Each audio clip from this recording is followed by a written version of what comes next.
திக்ஜித் சாரிவாலா அவரோட ஒய்ஃபோட ரொம்ப லேட்டா வீட்டுக்கு திரும்பி வராரு. லேட்டானதுனால அவரும் அவரோட ஒய்ஃபும் தூங்குறதுக்காக ரெடி ஆகிட்டு இருந்தாங்க. ஆனா அப்பதான் திக்ஜித்துக்கு பார்க்கிங் லைட்டை ஆஃப் பண்ண மறந்தது ஞாபகம் வந்துச்சு. அவரும் வேகமா லைட் ஆஃப் பண்ண போனாரு. ஆனா அந்த முடிவு அவரோட வாழ்க்கையில ரொம்ப மோசமான முடிவு அமைன்னு அவர் அப்ப நினைக்கிறார். இது நடந்த கொஞ்ச நேரத்திலேயே சூரத் போலீஸுக்கு ஒரு போன் கால் வந்துச்சு. அந்த கால் வந்த காரணம் என்னன்னா, சாரிவாலா கொலை செய்யப்பட்டுட்டாரு அப்படின்னு சொல்லி. ஆரம்பத்துல சாதாரணமா தெரிஞ்ச இந்த கேஸ் போக போகத்தான் எல்லாத்துக்கும் புரிஞ்சிச்சு. இது வெறும் கொலை மட்டும் இல்ல, இந்த கொலை செஞ்சவங்க வேற ஏதோ ஒரு காரணத்துக்காக தான் இந்த கொலையை செஞ்சிருக்காங்க அப்படிங்கிற விஷயம் தெரிய வந்துச்சு. சரி, திக்ஜித் சாரிவாலாவை சுத்தி நடந்த இந்த கேஸை பத்தி இன்னும் கொஞ்சம் நம்ம டீட்டெயிலா பார்க்கலாம். அதுக்கு முன்னாடி நான் உங்கள் தாஸ், இது பிளாக் ஸ்மைலி. வாங்க வீடியோக்குள்ள போகலாம். 23 வயசான திக்ஜித் சாரிவாலா சூரத்தில் ஒரு மிகப்பெரிய டெக்ஸ்டைல் மில்லோட ஓனர். அவர் சூரத்தில் இருக்கிற சிட்டி லைட் சொசைட்டிங்கிற ஒரு ரிச்சான ஏரியால பங்களால வாழ்ந்துகிட்டு இருந்தாரு. கிட்டத்தட்ட நம்ம போயஸ் கார்டன் மாதிரி. திக்ஜித்தோட சித்தப்பா ஃபேமிலியும் அதே பங்களால தான் இருந்தாங்க. ஆனா வீட்டுக்குள்ள போற வழி அப்படிங்கிறது ரெண்டு பேருக்கும் வேற வேற. அதாவது பங்களா ஒண்ணுதான், ஆனா உள்ள போறதுக்கான என்ட்ரன்ஸ் அப்படிங்கிறது ரெண்டா இருந்துச்சு. அதுல ஒரு என்ட்ரன்ஸ் திக்ஜித் ஃபேமிலிக்கும், இன்னொன்னு அவரோட சித்தப்பா ஃபேமிலிக்கும். திக்ஜித் பாத்தீங்கன்னா ரொம்ப ஒரு அன்பான மனுஷன், அப்பா அம்மா பேச்ச கேட்கிற ஒரு நல்ல பையன், பிசினஸ்லயும் நல்லா இருந்தாரு. அதே சமயம் ஃபேமிலியும் ரொம்ப நல்லா பாத்துக்கிட்டாரு. சீக்கிரமே பாத்தீங்கன்னா அவரோட ஃபேமிலி மெம்பர்ஸ் திக்ஜித் லைஃப்ல நல்ல நிலைமையில இருந்ததுனால அவருக்கு கல்யாணம் பண்ணி வைக்க முடிவு பண்ணாங்க. அந்த நேரத்துல திக்ஜித்தும் கல்யாணத்துக்கு ஓகே சொல்லிட்டாரு. 2013ல திக்ஜித்துக்கு வெல்சிங்கிற ரொம்ப அழகான புத்திசாலியான பொண்ணு கூட கல்யாணம் நடந்துச்சு. கல்யாணத்தப்ப வெல்சிக்கு வெறும் 20 வயசு தான். திக்ஜித் ஃபேமிலி மட்டும் இல்லாம வெல்சியோட ஃபேமிலியும் இந்த கல்யாணம் ரொம்பவே ஹாப்பியா இருந்தாங்க. வெல்சிக்கு நல்ல இடத்துல கல்யாணம் ஆனதுல அவங்க குடும்பத்துக்கு ரொம்பவே சந்தோஷம். அதே மாதிரி திக்ஜித்துக்கும் வெல்சியை ரொம்ப பிடிச்சு போனதுனால அவங்க வீட்லயும் ரொம்ப சந்தோஷம். வெல்சி பாத்தீங்கன்னா மெல்ல மெல்ல ஜாரிவாலா ஃபேமிலியோட ஒன்னா கலந்தாங்க. இது பாத்தீங்கன்னா ஒரு அரேஞ்ச் மேரேஜ் அப்படிங்கிறதுனால வெல்சியும் திக்ஜித்தும் ஒருத்தர் ரொம்ப நல்லா தெரிஞ்சுக்க முடியல. ஆனா அவங்க அதிக நேரம் ஒன்னா ஸ்பெண்ட் பண்ணி ஒருத்தர் புரிஞ்சுக்கிற ரொம்பவே ட்ரை பண்ணாங்க. ரெண்டு பேரும் பாத்தீங்கன்னா அடிக்கடி வெவ்வேறு ரெஸ்டாரண்ட்களுக்கு சாப்பிட போவாங்க. அதிக நேரம் ஒன்னா இருக்கிறதுக்காக ஆசைப்பட்டாங்க. அப்படி ரெண்டு பேரும் மெதுமெதுவா முயற்சி பண்ணி ஒருத்தர் புரிஞ்சுக்கிட்டாங்க. அதே நேரம் பாத்தீங்கன்னா கல்யாணம் ஆகி கொஞ்ச நாள் ஃபேமிலிக்கு பாத்தீங்கன்னா ஒரு குட் நியூஸ் சொன்னாங்க. 2014ல வெல்சி பிரெக்னன்ட் ஆனாங்க. அவங்களுக்கு பாத்தீங்கன்னா ஒரு அழகான பொன் குழந்தை பிறந்துச்சு. இந்த பாப்பாவுக்கு பாத்தீங்கன்னா பியானோ அப்படின்னு சொல்லி பேரு வச்சாங்க. திக்ஜித் ஃபேமிலி சந்தோஷத்துல மறந்தாங்க. திக்ஜித்தோட சின்ன ஃபேமிலி பெருசாகிறத பார்த்து அவரோட பேரண்ட்ஸ் ரொம்ப ஹாப்பி ஆனாங்க. திக்ஜித்தும் ரொம்பவே சந்தோஷமா இருந்தாரு. பியானோவுக்கு பாத்தீங்கன்னா இப்போ 1.5 வயசு ஆயிடுச்சு. பியானோ பிறந்ததுக்கு அப்புறம் கொஞ்ச நாள்லயே ஜாரிவாலா ஃபேமிலியில இருக்கக்கூடிய எல்லாருமே அவங்கவுங்க லைஃப்ல பிஸி ஆயிட்டாங்க. வெல்சியும் அவங்க மாமியாரும் பியானோவை பாத்துக்கிறதுல பிஸி ஆயிட்டாங்க. திக்ஜித்தும் அவரோட அப்பாவும் பிசினஸ்ல பிஸி ஆயிட்டாங்க. இது அவங்களுக்கு ஒரு நார்மல் லைஃபா இருந்துச்சு. ஆனா அதுக்கப்புறம் அந்த லைஃப் அப்படி இல்ல. ஜூன் 26, 2016 அன்னைக்கு வாரத்தோட முதல் நாளான திங்கட்கிழமை திக்ஜித்தோட அம்மா அப்பா மொரீஷியஸ் டூர் போயிருந்தாங்க. வெல்சியும் ரொம்ப நாளா அவங்க பேரண்ட்ஸை பார்க்கணும் அப்படின்னு சொல்லி நினைச்சாங்க. ஜூன் 26 அன்னைக்கு ஃப்ரீ டைம் இருந்ததால அன்னைக்கு தன்னோட அம்மா வீட்டுக்கு போகவும் முடிவு பண்ணாங்க. காலையில ஒரு 9 மணி வாக்குல பியானோவை கூட்டிக்கிட்டு வெல்சி அவங்க அம்மா வீட்டுக்கு கிளம்பி போனாங்க. அவங்க அம்மா வீட்டுக்கு போனதுக்கு அப்புறம் திடீர்னு வெல்சிக்கு ஒரு ஞாபகம் வருது. அதாவது தன்னோட வீட்டுக்கு வேலைக்கு வர்றவங்க வருவாங்க அப்படிங்கிற விஷயம். அதனால அவங்க காலையில ஒரு 11 மணி வாக்குல திரும்ப வீட்டுக்கு வந்துட்டு திரும்பவும் அவங்க அம்மா வீட்டுக்கே போயிட்டாங்க. அன்னைக்கு நைட்டு பாத்தீங்கன்னா வேலை முடிஞ்சதும் திக்ஜித் அவரோட ஒய்ஃப் மற்றும் பொண்ணை கூட்டிட்டு வர்றதுக்காக அவரோட மாமியார் வீட்டுக்கு போனாங்க. அங்க டின்னரை முடிச்சுட்டு எல்லாரும் நைட்டு 11 மணிக்கு திரும்ப வீடு வந்து சேர்ந்தாங்க. ஆனா அதே நேரத்துல சிட்டி லைட் சொசைட்டிக்குள்ள ஒரு ஆட்டோல 2 பேரு திக்ஜித்தோட வீட்டவே சுத்தி வந்துகிட்டு இருந்தாங்க. அந்த இடத்துல அது ஒரு ரொம்ப விசித்திரமான ஒரு விஷயமா இருந்துச்சு. அவங்கள எங்க இறக்கி விடணும் அப்படிங்கிற விஷயத்த அந்த ஆட்டோ டிரைவர் அடிக்கடி கேட்டுக்கிட்டே இருந்தாரு. ஆனா அந்த 2 பேரும் நீ சும்மா சுத்திட்டே மட்டும் இரு அப்படிங்கிற விஷயத்த சொன்னாங்க. அந்த ஆட்டோ டிரைவருக்கு பாத்தீங்கன்னா அப்பவே பாத்தீங்கன்னா இது ரொம்ப வித்தியாசமான விஷயமா தெரிஞ்சிச்சு. ஆனா இதுக்கு முன்னாடி இந்த மாதிரி சில சம்பவங்கள் நடந்ததுனால அவர் இதை ஒன்றும் பெருசா எடுத்துக்கல. ஏன்னா ஆட்டோல ஏறுறவங்க யாருமே சரியான அட்ரஸ் சொல்ல மாட்டாங்கல்ல. ஆனா அந்த 2 பேர் பண்ணதும் அவருக்கு ஏதோ ஒரு மாதிரி தப்பா தான் தெரிஞ்சிச்சு. அப்ப கரெக்டா பாத்தீங்கன்னா மணி 11 மணிக்கு அந்த வழியா ஒரு சில்வர் கலர்ல ஹோண்டா ஜாஸ் கார் ஒண்ணு போச்சு.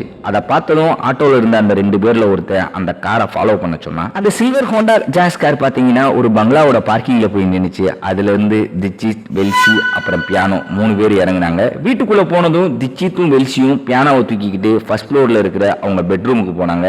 ரொம்ப லேட் ஆனதுனால வெல்சி குழந்தைய தூங்க வைக்க ட்ரை பண்ணிட்டு இருந்தாங்க. அப்பதான் பார்க்கிங் லைட்டை ஆஃப் பண்ண மறந்த விஷயம் திக்ஜித்துக்கு ஞாபகம் வருது. 5 நிமிஷத்துல திரும்பி வந்துடுறேன் அப்படின்னு சொல்லி பெட்ரூமை விட்டு இறங்கி பார்க்கிங்கை நோக்கி அவர் நடந்து போறாரு. வெல்சி பாத்தீங்கன்னா குழந்தைய வேலையில் பிஸியாக இருந்ததால் அவர் போய் 10 நிமிஷம் ஆனது அவளுக்கு தெரியல. அதுக்கப்புறம் தான் அவள் யோசிக்கிறா, 5 நிமிஷம்னு சொல்லிட்டு போன புருஷன் 10 நிமிஷமா திரும்பி வரல அப்படிங்கிறத. திச்சித் இன்னும் ரூமுக்கு திரும்பி வரலங்கிறத அப்பதான் அவங்க கவனிக்கிறாங்க. அவங்க திச்சித்தை கூப்பிட்டு பார்த்தாங்க, ஆனா எந்த பதிலும் வரல. திச்சித் ஏன் இன்னும் வரலன்னு யோசிச்சுக்கிட்டே வெல்சிக்கு ஒரு வித பயமாகுது. அவங்க படிக்கட்டு வழியா கீழே போனாங்க. ஆனா அங்க அவங்க பார்த்த காட்சி அவங்களை அப்படியே உரைய வச்சுச்சு. படிக்கட்டுக்கு கீழே பார்த்தீங்கன்னா திச்சித் ரொம்பவே பயந்து போய் நின்றுட்டு இருந்தாரு. அவரோட கழுத்துல ஒரு கத்தியும் அவருக்கு பின்னாடி 2 பேர் நிற்கிறதையும் வீசி பார்த்தாங்க. வீட்டுல லைட் ஆஃப் ஆகி இருந்ததால அந்த திருடங்களோட முகம் அவங்களுக்கு சரியா தெரியல. ஆனா அங்க திருடுறதுக்காகத்தான் வந்திருக்காங்க அப்படிங்கிறது மட்டும் வெல்சிக்கு நல்லாவே புரிஞ்சிச்சு. அந்த திருடங்க திச்சித்தை கத்தி முனையில மிரட்டி மேல பெட்ரூமுக்கு கூட்டிட்டு வந்தாங்க. வெல்சியும் பயந்து நடுங்கிக்கிட்டே இருந்தாங்க. எதுனாலும் பரவாயில்ல, திருடங்க சொல்றத கேட்டுப்போம், அப்பதான் அவங்க நம்ம 3 பேருக்கும் எந்த ஆபத்தும் பண்ண மாட்டாங்கன்னு மட்டும் வெல்சி நினைச்சாங்க. திருடங்க சொன்னதை கேட்டு வெல்சி தான் போட்டிருந்த எல்லா நகையும் கலட்டி அவங்க கிட்ட கொடுத்தாங்க. திச்சித்தோட முகத்துல இருந்த பயத்தை பார்த்து வெல்சி இன்னும் பதட்டமானாங்க. ஆனா திருடி முடிச்சதும் அவங்க கிளம்பிடுவாங்கன்னு மட்டும் அவங்க ரொம்பவே நம்பினாங்க. ஆனா வெல்சி எதையும் புரிஞ்சுக்கிறதுக்கு முன்னாடி திருடங்க அவங்களையும் குழந்தையும் கட்டாயப்படுத்தி பாத்ரூம்குள்ள வச்சு பூட்டிட்டாங்க. திச்சித் மட்டும் இன்னும் அவங்க பிடியில தான் இருந்தாரு. வெஸ்லி பாத்தீங்கன்னா பாத்ரூம்குள்ள இருந்து கத்திட்டே இருந்தாங்க. திச்சித்துக்கு எதுவும் ஆயிடக்கூடாது அப்படின்னு சொல்லி அவங்க எல்லா சாமியும் வேணாங்க. திச்சித் அறையில இருந்தப்ப என்னை விட்டுருங்க, நான் எல்லாத்தையும் கொடுத்துறேன் அப்படின்னு சொல்லி ஒரு பக்கம் கெஞ்சி கத்துனது வெல்சிக்கு கேட்கத்தான் செஞ்சிச்சு. ஆனா கொஞ்ச நேரம் கழிச்சு, இது ஆக்சுவலா பாத்தீங்கன்னா வெல்சியோட வாக்குமூலம், திச்சித்தோட சத்தம் கேட்கறது நின்று போச்சு, திருடங்களோட சத்தமும் நின்று போச்சு அப்படின்னு அவங்க சொன்னாங்க. சத்தம் நின்னதும் வெஸ்லி இன்னுமே பயந்து போனாங்க. அதுக்கப்புறம் பாத்ரூம் ஜன்னலை எப்படியோ உடைச்சு அவங்க தலையை வெளியில நீட்டி உதவிக்காக கத்துன்னு கத்துனாங்க. யாராவது அவங்க சத்தத்தை கேட்டு உதவிக்கு வரமாட்டாங்களான்னு பார்த்தாங்க. ஆனா அவங்க நினைச்ச மாதிரியே நடந்துச்சு. நைட்டு 11:45 மணி அளவுல அக்கம் பக்கத்துல இருக்கிறவங்க வெல்சியோட அலறல் சத்தத்தை கேட்டு வீட்டுக்குள்ள வந்தாங்க. வந்தவங்க பாத்தீங்கன்னா அவங்கள பாத்ரூம் கதவை திறந்து வெளியே கொண்டு வந்தாங்க. வெளியே வந்த வெஸ்லி தன்னோட கணவரை தேடி பெட்ரூமுக்கு ஓடி போய் பார்த்தாங்க. அங்க அவங்க பார்த்த அந்த காட்சி ஒரு நிமிஷம் அவங்க வாழ்க்கையவே தலைகீழா மாறிச்சு. அங்க பெட்டு ஃபுல்லா ரத்த வெள்ளத்துல ரத்தத்துக்கு நடுவுல திச்சித் சாரிவாலா பணமா கிடந்தாரு. வெல்சிய பாத்ரூம்ல இருந்து வெளியே கூட்டிட்டு வந்தப்ப அவங்களால எதையுமே நம்ப முடியல. கொஞ்ச நேரத்துக்கு முன்னாடி தான் எல்லாரும் ஒன்னா சாப்பிட்டோம், சிரிச்சு பேசணும், ஆனா இப்ப எல்லாமே முடிஞ்சு போச்சு இல்ல. அவரோட குடும்பம், அவரோட பொண்ணு, பியானோ எல்லாமே ஒரு நிமிஷத்துல முடிஞ்சு போச்சு. இது யாருக்குமே ரொம்ப ஒரு ஷாக்கிங்கான ஒரு விஷயம் தான். அதே மாதிரிதான் வெஸ்லியாலையும் இந்த உண்மையை ஏத்துக்க முடியாம இருந்துச்சு. அவங்க அப்படியே உடைஞ்சு போயிட்டாங்க. எந்த அளவுக்குன்னா அவங்க அடிக்கடி மயங்கி விழுந்துகிட்டே இருந்தாங்க. சுத்தி இருக்கிறவங்க எல்லாரும் அவங்கள எப்படியாவது தேத்தணும் அப்படின்னு சொல்லி ட்ரை பண்ணிட்டே இருந்தாங்க. கொஞ்ச நேரம் தெளிவா இருப்பாங்க, அப்புறம் திரும்பவும் மயங்கிடுவாங்க. பாக்குறதுக்கு அவங்க வேணும்னே மயங்குற மாதிரி அங்க இருந்த சிலருக்கு தோணுச்சு. அதே மாதிரி உங்களுக்கும் தோணலாம். ஆனா அங்க இருந்த சிலரோ புருஷனை பறி கொடுத்த பொண்ணு, அப்படி தயவு செஞ்சு பேசாதீங்க, அப்படி தயவு செஞ்சு யோசிக்காதீங்க அப்படின்னு சொல்லி சொன்னாங்க. ஆனா இவ்வளவு சேஃப்டியான கம்யூனிட்டிக்குள்ள வந்த அந்த 2 திருடங்க கண்டிப்பா யாரா இருக்கும் அப்படிங்கிற ஒரு கேள்விதான் அங்க இருந்த எல்லாரோட மனசுலயே ஓடிச்சு. போலீஸ் திச்சித் சாரிவாலாவோட வீட்டுக்கு வந்து இன்வெஸ்டிகேஷன் பண்ணப்ப அவங்க சிசிடிவி கேமரா எல்லாத்தையுமே செக் பண்ணாங்க. செக் பண்ணதுல 2 திருடங்க வீட்டுக்குள்ள வர்றது நல்லா தெளிவா தெரிஞ்சிச்சு. அவங்க 2 பேருமே திருடங்க தான் அப்படிங்கிறதுல எந்த சந்தேகமும் இல்ல.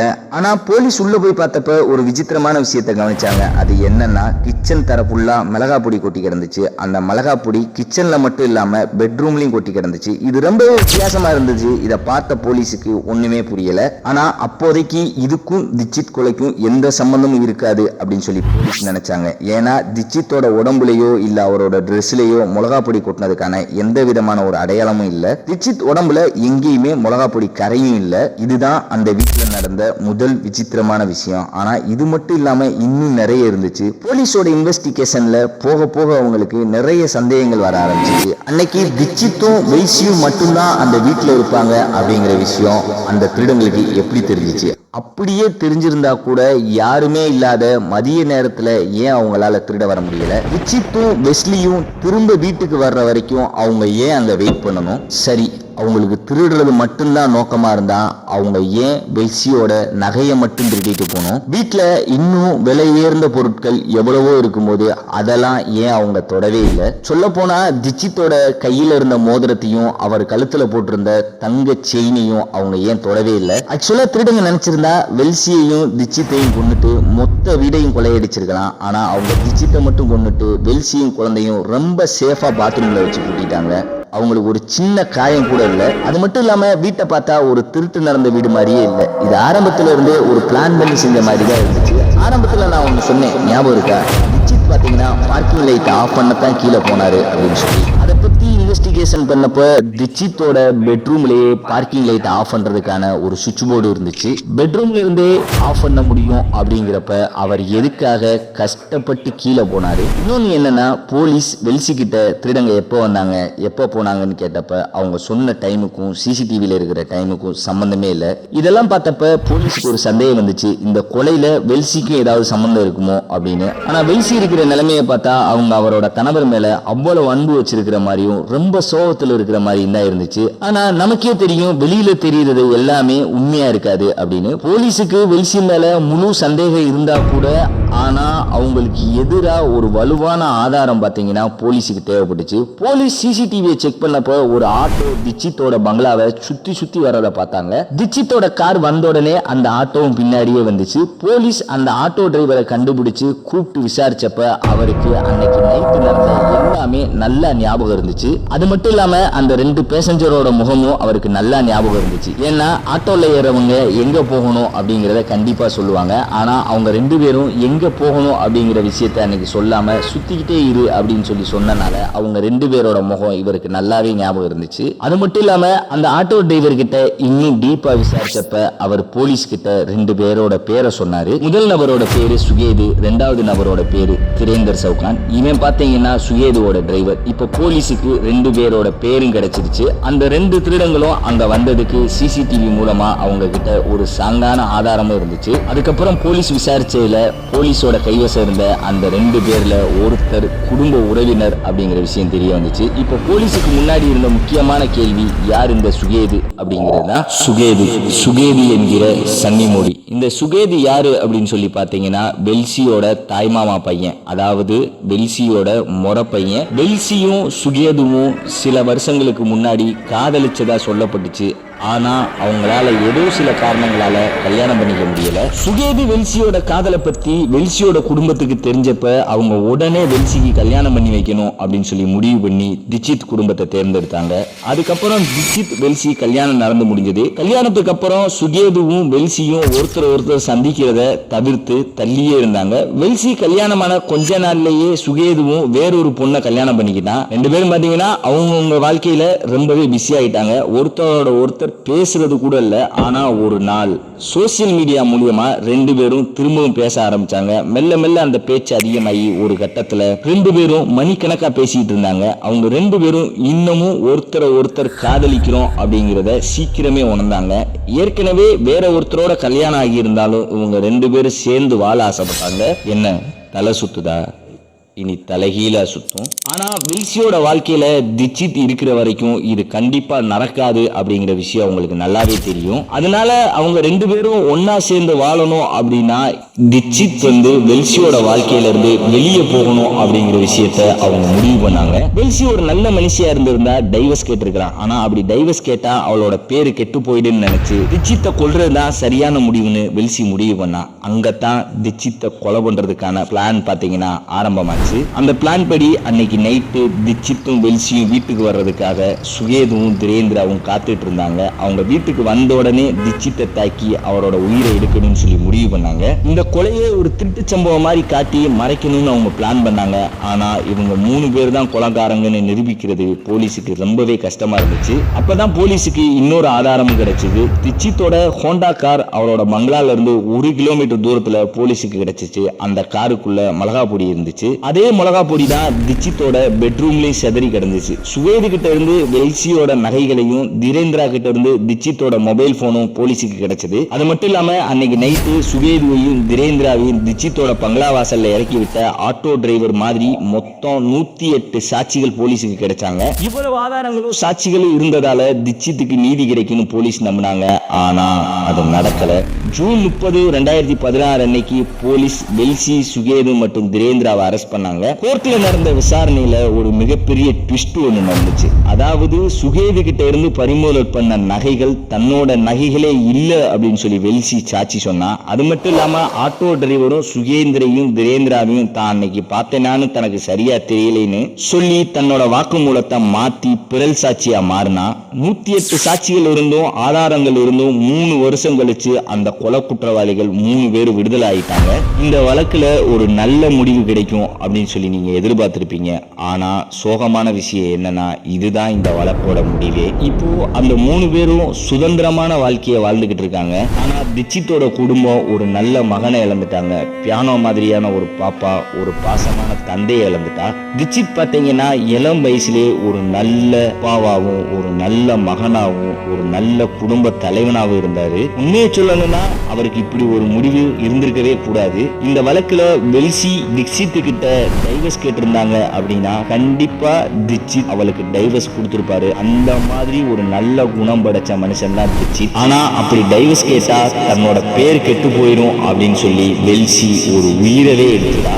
வேற ஒரு நல்ல கதையில உங்களை மீண்டும் சந்திக்கிறேன். நான் உங்கள் தாஸ். இது பிளாக் ஸ்மைலி. அப்புறம் மறந்துடாம நம்ம சேனலை சப்ஸ்கிரைப் பண்ணிருங்க. உங்களுக்கு இந்த வீடியோ பிடிச்சிருந்தா கண்டிப்பா லைக் பண்ணுங்க. அப்படி நீங்க லைக் பண்ணீங்கன்னா உங்களை மாதிரியே கிரைம் ஸ்டோரிஸை லவ் பண்ணக்கூடிய கிரைம் லவர்ஸ்க்கும் இந்த வீடியோ கண்டிப்பா போய் சேரும். நன்றி.